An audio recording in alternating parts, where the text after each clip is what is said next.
we will mark the saddest day of the Jewish calendar, the 9th day of the month of Av. This is a day that all sorts of terrible things have befallen our people. It's a most inauspicious day.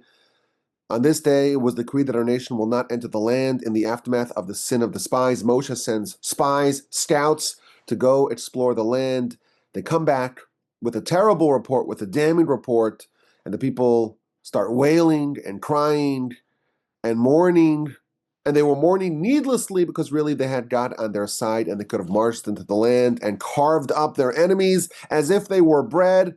They mourned needlessly. And they might have said, okay, this is a night of mourning, you say? I'll give you a good reason to mourn. And all sorts of terrible tragedies, calamities, and unfortunate events have befallen our people. Of course, primary amongst that is the destruction of the temple number 1, built by Solomon in Jerusalem. It was destroyed on the 9th day of Av on Tisha B'Av. 70 years after it was destroyed, it was rebuilt.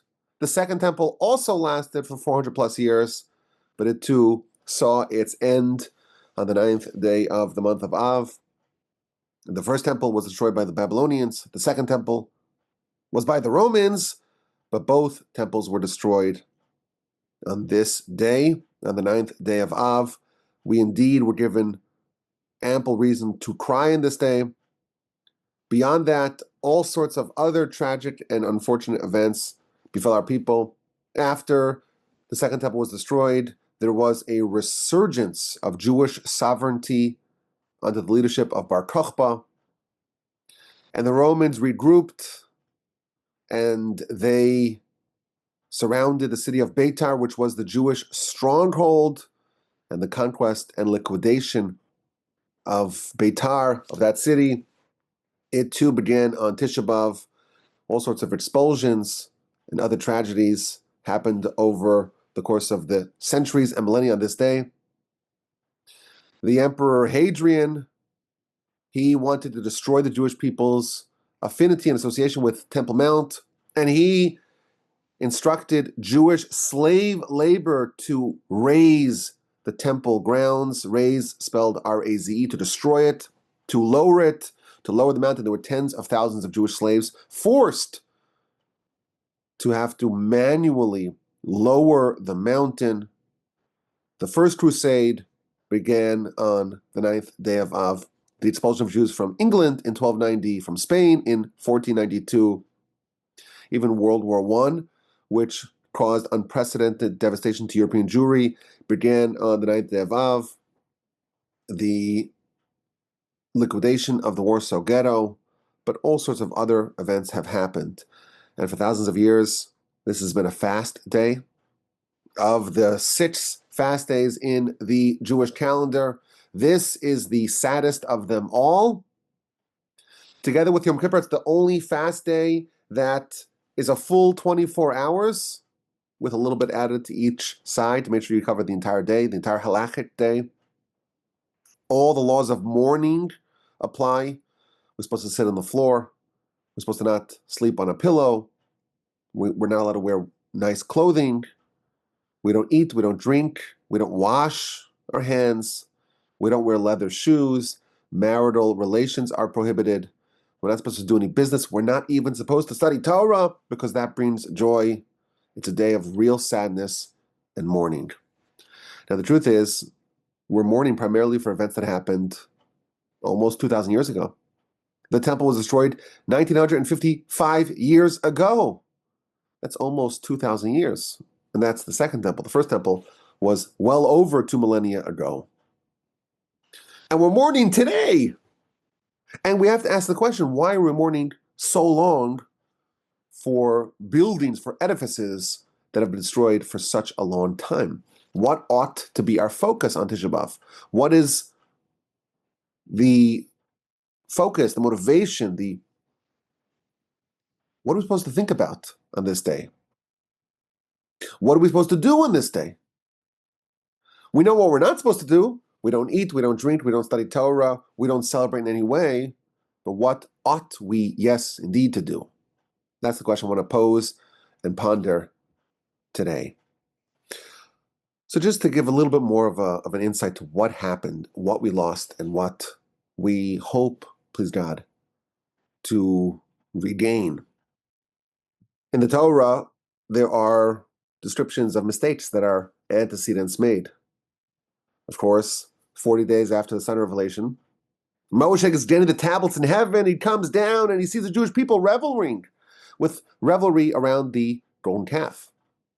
And God says, I want to destroy this nation. We'll start from scratch. Moshe, you'll be the father of the new Jewish nation. New and improved, new and revised edition. But Moshe prays, and Moshe says, if you're going to destroy them, you have to destroy me. And if you're not willing to forgive them, erase me from your book. And God assented. God agreed. And immediately after that, there's the instruction to build the temple. And the way it's actually positioned in the Torah, it's not the same way it's positioned chronologically. There's the two parshas that are dedicated to the instructions to build a tabernacle.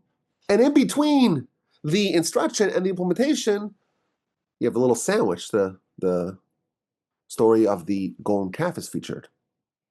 So you have two parshios that talk about the instruction to build a tabernacle, all its vessels, all the vestments of the high priest, and so on.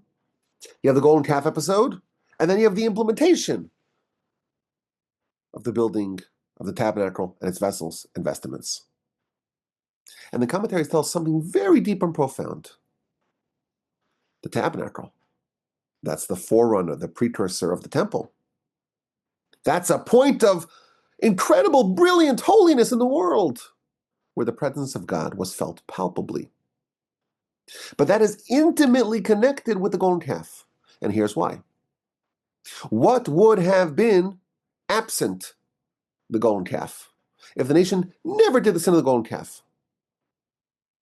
Then, the commentaries tell us, there wouldn't have been a tabernacle. You wouldn't have needed a tabernacle. You wouldn't have needed one point, one location in the world where God's presence was palpably felt. And the reason is because God's presence would have been felt everywhere. It would have been ubiquitous. Any place in the entire world, in the entire created existence, where a person says, I want to serve God. A person builds an altar and does an act of submission to God. Wherever that may be, God will come and bless you. That was the state, that was the plan after the revelation at Sinai. God and his presence were in the world. And then there was a sin. And the consequence of the sin is that this ubiquity of an intimate relationship with God was reduced to only one place, to only a temple, to only a tabernacle.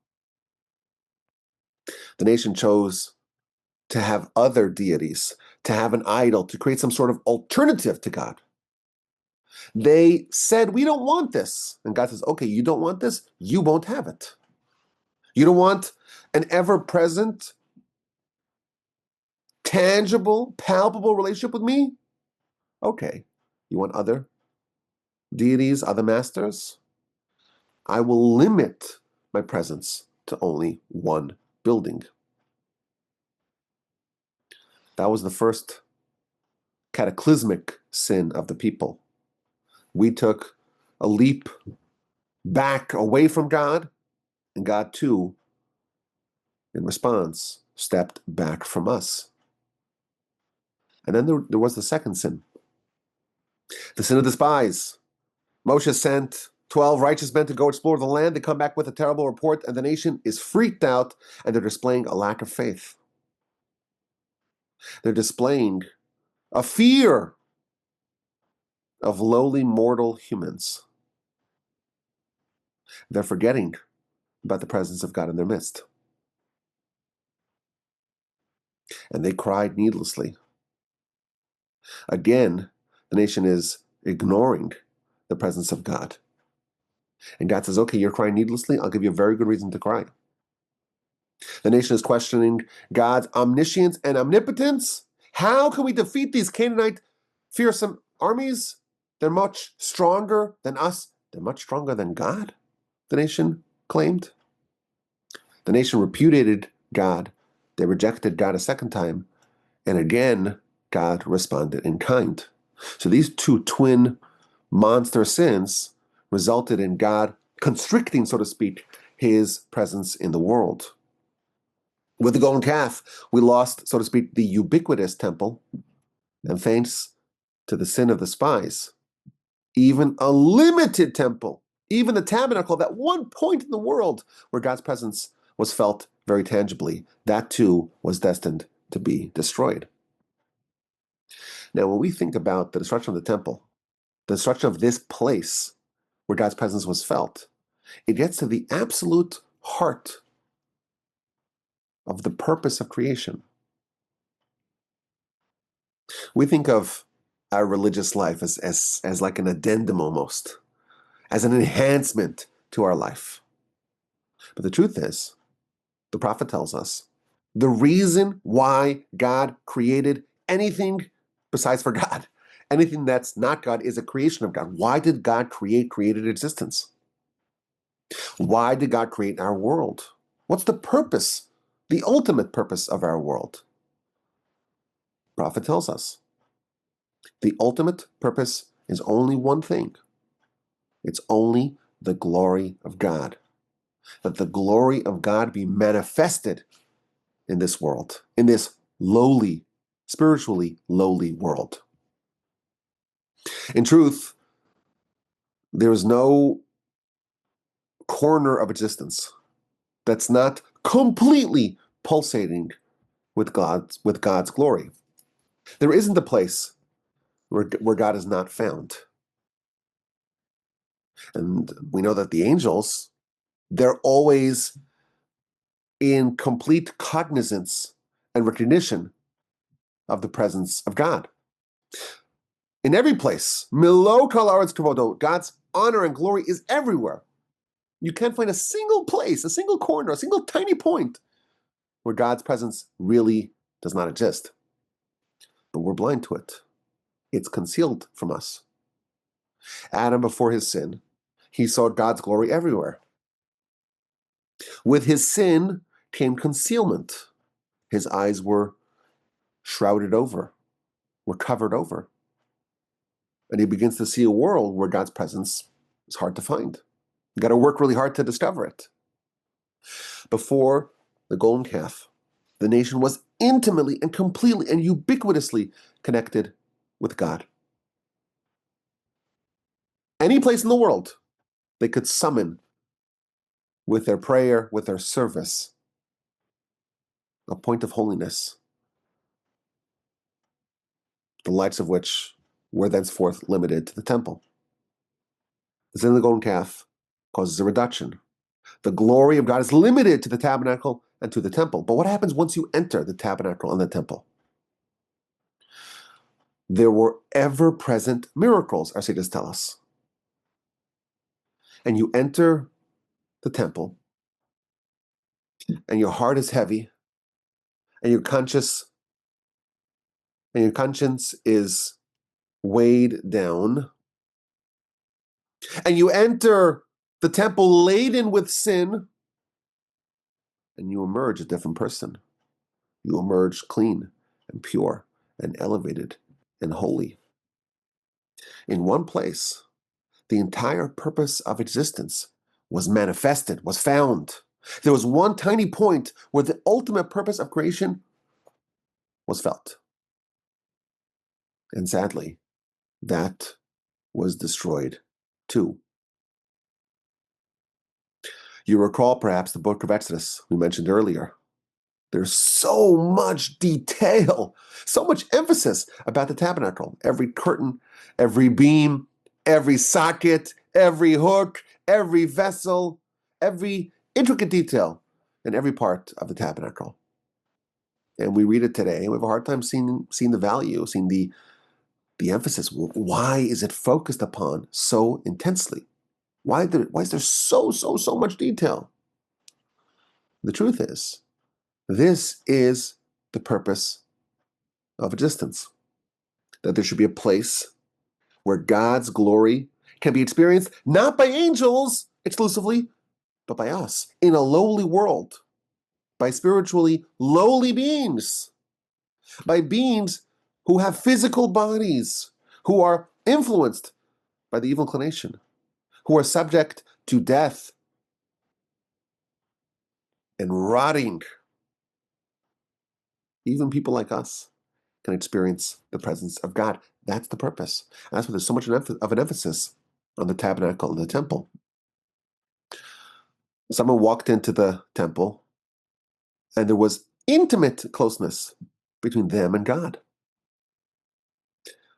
As I mentioned earlier, the Talmud, the Mishnah, lists 10 miracles that were there and that lasted for centuries. And the purpose of those miracles wasn't just to impress us. It was because this is a place here in our world on terra firma. It's like heaven. And of course, the most miraculous miracle of them all, it was a place of atonement. Someone does a sin, God forbid, and their soul is blemished. And they come to the temple and they bring a sacrifice and they pray and they repent and they're elevated. It's an amazing thing. But alas, it was lost. It was destroyed. The world was plunged into spiritual darkness. We're far away from where we ought to be. The world is far away from where it ought to be. The Talmud tells us, since the temple was destroyed, it's almost as if we have no connection with God. In the words of the Talmud, Book of Brachos, page 32b, from the day the temple was destroyed, there is a metal and iron barrier that separates us from our Father in heaven. The second teaching in the Talmud tells us, from the day the temple was destroyed, the gates of prayer were locked. You pray, it goes to God, right? No, says the Talmud. Those gates are locked. God almost is ignoring us in our pleas. And the Talmud says, well, there's still one gate that's not locked. And that's a kind of prayer that's so deep and heartfelt that it's accompanied by tears. When someone's so emotionally invested in their prayer that they're crying, that sort of prayer can still penetrate. The world is distant from God. That one point where the goal of existence, of created existence, was felt is gone. So we mourn and we fast. We're not fasting about events of the past. It's about our state today, for the present. There's a sentence, a very powerful, maybe even a bit chilling sentence in the Rambam regarding how pious people of yore, how they used to mourn on Tisha B'Av, the 9th day of Av, and how they would prepare on the 8th day, leading into the fasting. Of course, for us, if we're going to fast for 24 hours, we got to get our electrolytes and got to hydrate and got to get enough food, and we're focused on that. And that is, of course, very legitimate. And the pious men of yore did that as well. But how did they do it? So the Rambam says they would take some crusty bread with some salt, and they would sit on the floor, and they would eat and drink, eat bread and drink water, and would be as if their dead relative was right in front of them. Yes, they would prepare for the fast. Yes, they would eat bread, and yes, they would drink water. But their state of mind was as if, God forbid, their close relative had just passed, and the body is still unburied, and they're preparing for the funeral. And yes, they have to eat. they're just consumed with sadness and mourning. This is not a loss that goes back thousands of years. It's a loss that's ever present today, ever since we lost that point of holiness, that point of connection, that point of holiness in the world where the presence of God was present, was palpable, was tangible, where the glory of God was there for all to see and experience. There are protocols of mourning. There's conventions. There's laws governing how to mourn. And typically, when someone loses a relative, a parent, God forbid, they mourn for 11 months, maximum 12 months. And when we mourn great leaders, righteous men, righteous women, righteous people, we mourn a maximum of 12 months. And then we accept the condolences. And then we can move on. And it's a great kindness that God allows us to forget and move beyond the sadness that we have at the time of loss. In the words of the Talmud, it's a decree from God on high that the dead are forgotten. Not that they're forgotten, it means that the intensity of the pain goes away over time. It weakens over time.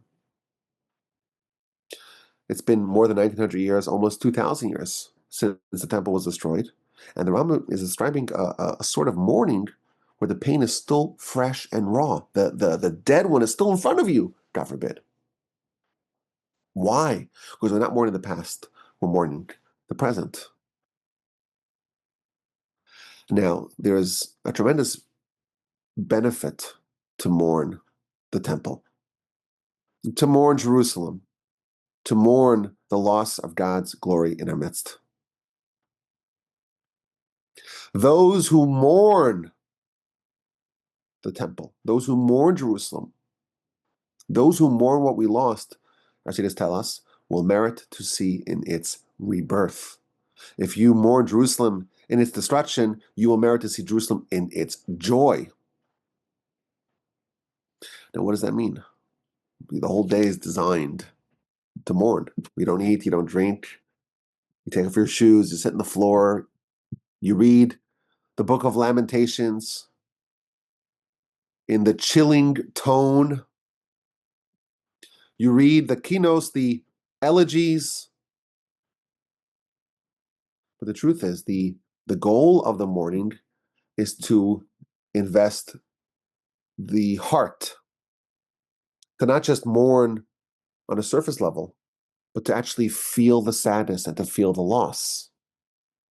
And when someone does that, they earn the merit to be able to experience the happiness and the joy, please God, may it come really soon.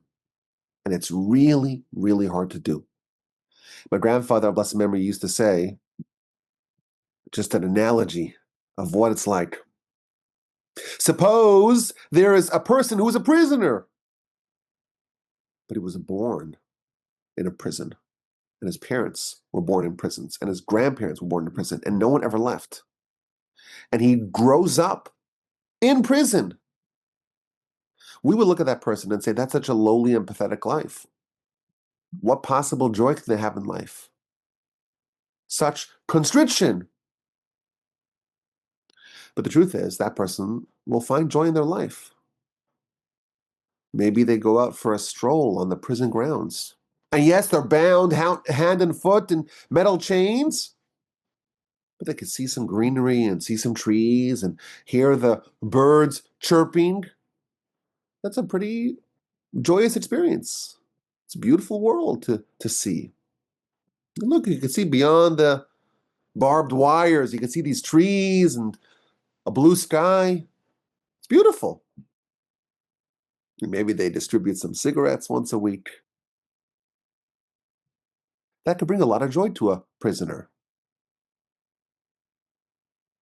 And you may describe to that person, oh, there's life. There's this whole vibrant life outside of the slammer. But they won't understand it. They can't visualize it in their mind. For them, life equals life behind bars. That's an apt description of what our life is like. Yes, we can all experience wonderful things. Life is beautiful. Life is joyous. But compared to what life really should be for us, compared to the joy and the happiness and the holiness and the delight of the world in its ideal form, we're like that prisoner. We know nothing beyond that constriction of living beyond the prison walls. We have no idea what it's like to live this elevated life with God in our midst. It's hard for us to mourn, but it's important for us to learn about what we lost, to learn about what we hope to regain. When we mourn on Tisha B'Av, it's not about lamenting a burnt building. It's about thinking about the fact that we should not be living the way we are. And really, the ideal sense is to have that closeness between us and God restored, and to remove those iron barriers separating us from God, and to open up those portals to heaven. And it's a day to think about what we lost, what we hope to regain, and to plan what we can do to reverse that decree. We think about our world. It's a pretty good world.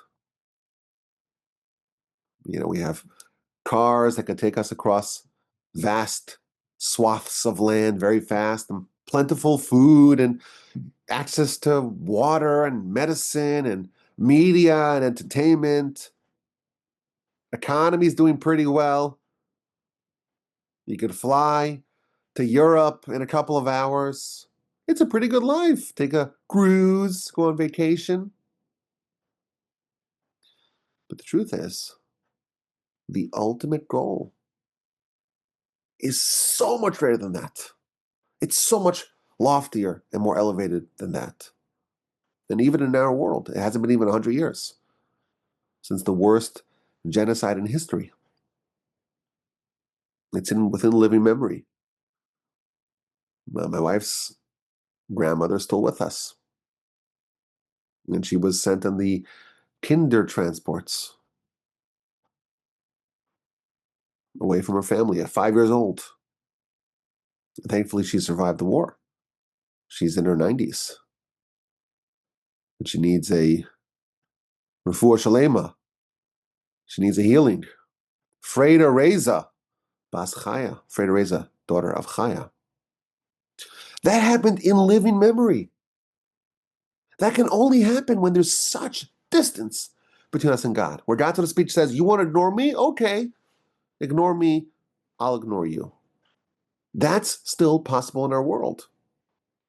And yes, of course, we hope and pray that such a thing will not happen again.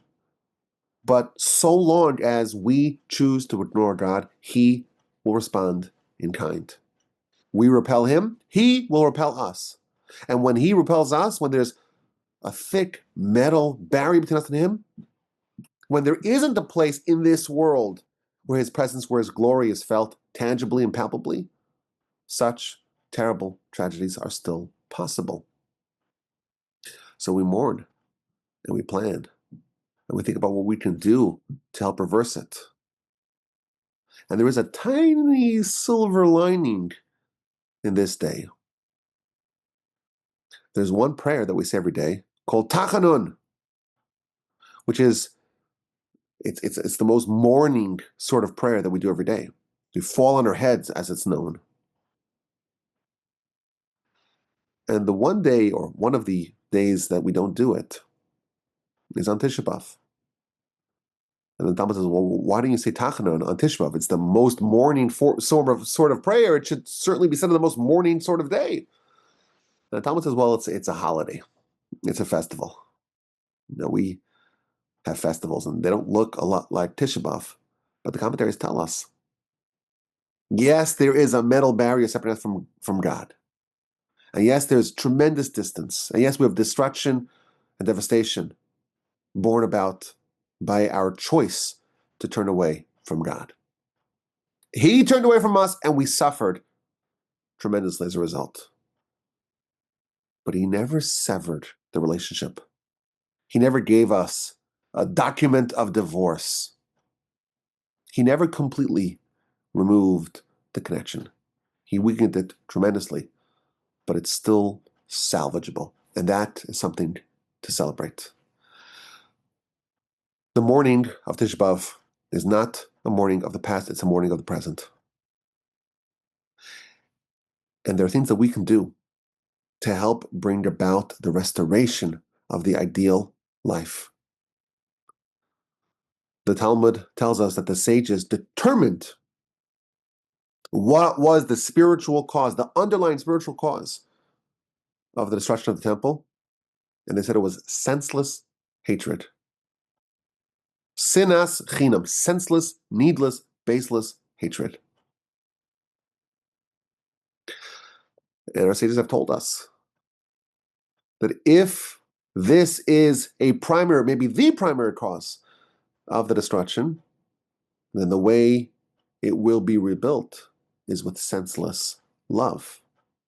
To love those even who are undeserving of love. To love those maybe even who you have gripes with. But Talmud already tells us, if you mourn, you'll merit to witness it. If you have a desire for connection, you'll get the connection. We turned away from God, so God turned away from us. If we turn towards God, He will turn towards us. Our desire, our thirst for it, will help effectuate it.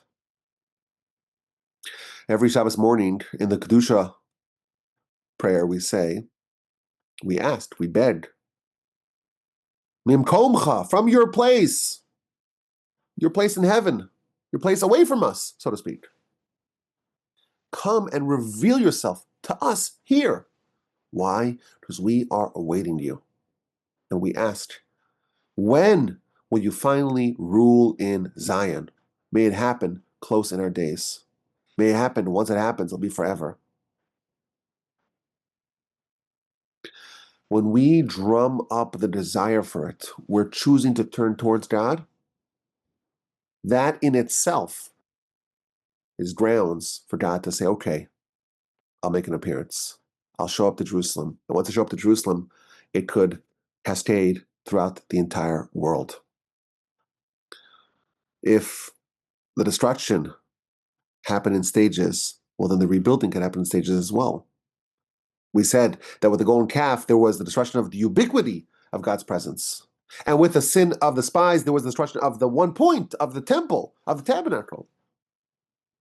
Well, we hope to fix it also in stages. First, let God appear in Jerusalem and rule, so to speak. There'll be a place in Jerusalem where God's presence will be tangibly and palpably felt, and then it'll spread from Jerusalem everywhere, forevermore. And one of the ways that we drum up our desire for the temple, for Jerusalem, for the restoration of that relationship is by mourning. And again, it's hard to mourn because we know nothing of that life. We and our parents and our grandparents and our great-grandparents were all born in prison. They all live in chains. And our perspective has been molded by a life of exile. It's hard to feel sadness. You think about what you lost. You think about what the world lost. And maybe that can evoke some mourning and some yearning, some pining for better days. But even if you don't feel sadness, you can feel sadness at the fact that you don't feel sadness. That's the higher level where you say, I don't really feel sad. I'm such a prisoner. It's hard for me to think about it, but I'm sad that I cannot feel sad. I'm sad at the lack of sadness. That is something that we can all feel. As I just tell us, if the temple is not built in this generation, it is as if it was destroyed in this generation. What that means is that the behavior needed to create the temple is the same behavior needed to perpetuate the temple. Meaning, if there was a temple and we behave the way we've been behaving, then that temple will be destroyed. The same thing needed to perpetuate the temple is what's needed to bring it back, to restore it. And therefore, if we don't restore it, it must be that if it would be here, it would have been destroyed. Now, that's a very harsh indictment on many great people. When we think about, we had the Chofetz Chaim and the Chazon Ish that lived 100 years ago, such incredible sages. And to think that they would be in a world, that they would be in a generation that the temple is destroyed. When you go back to Rashi and the Rambam and the great sages of the Mishnah and the Talmud, it's hard for us to find fault in those great sages. And the commentaries tell us that there's a cumulative effort to rebuild and to restore what we lost. And in every generation, the great sages and the great pious people and the holy people and the remarkable people that every generation we have, they're doing their part to build and to restore. And over the course of the exile, we don't see it, but Jerusalem is being rebuilt. The temple is being rebuilt. It's happening. And once it's ready, it will be revealed all at once. May we all be so fortunate to experience that incredible light that shines forth from Jerusalem. At least according to one opinion, when the temple will be rebuilt, it will not be rebuilt with human labor. It will be built in heaven, and every single brick is a righteous deed, is a mitzvah that someone did over here in this world. And once it's ready, it will descend with great fanfare in fire from heaven. That will be an incredible sight to see. A lot of people I met people that are dubious about this. Do you really believe, Rabbi, that there will be a temple on Temple Mount in Jerusalem? I said, well, it's called Temple Mount, okay? We had 2 temples, we'll have a third one. I have no doubt about that. What I do have a doubt is that everyone will be righteous to see it. We say in our prayers, we pray, let our eyes be meritorious and worthy of seeing it. We want to be worthy to be able to witness it, to experience it. And the Talmud tells us, the key is if you feel what you lost, you will be worthy to witness its rebirth, its restoration, its renaissance. May it happen very soon. If it happens before this year, Tisha B'Av will be turned into a festival, no longer be a fast, no longer be a day of mourning. And who wouldn't like that? May we all be so fortunate as to witness those tremendous happy days in our lifetime. And I have a very strong feeling, that we're a lot closer than we may think. We're a lot closer. The Talmud says you can't calculate when Messiah is going to come. You can't. It's prohibited. Yet, many of the sages did calculate. And one of the answers to explain why the sages calculated when Messiah is going to come, even though it's explicitly prohibited in the literature, it's because when the Talmud was written, it's 1,500 years ago. And it's very depressing to learn about the fact, in 1,500 years, the temple will be rebuilt. It's like when you take a drive. Imagine, let's say, from Houston to Canada or to New York, and you're still on the 59. And the kid's like, "Are we there yet?" That's not fair to ask. Are we there yet? If you were driving 3 days, well, then it's legitimate to ask. And my sense is that we're a lot closer than anyone realizes, than most people realize. Who knows? Maybe today, maybe tomorrow. Hopefully very soon. When the great sage met Elijah and asked Elijah, when's Messiah coming? Elijah said, well, don't ask me, ask Messiah himself. Well, who's Messiah? I don't know Messiah. How do I find Messiah? He told me how to find Messiah. And he went to Messiah. And he asked Messiah, well, when are you coming? He says, well, today. So the sage hustled away to get ready, prepared. And the day came and went, Messiah didn't come. And when this sage met Elijah a second time, he said, well, the Messiah, he's a fraud. He lied to me. I asked him when he's coming. He said, Hayom, today. And Hayom today came and he didn't show. So Elijah said to him, no, you left too early.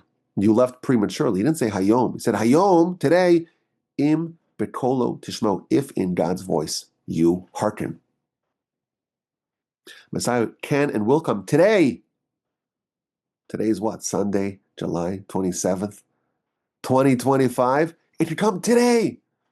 If we turn to God, He will turn to us. My email just is rabbiwalby@gmail.com. I look forward to your questions, your comments, and your feedback.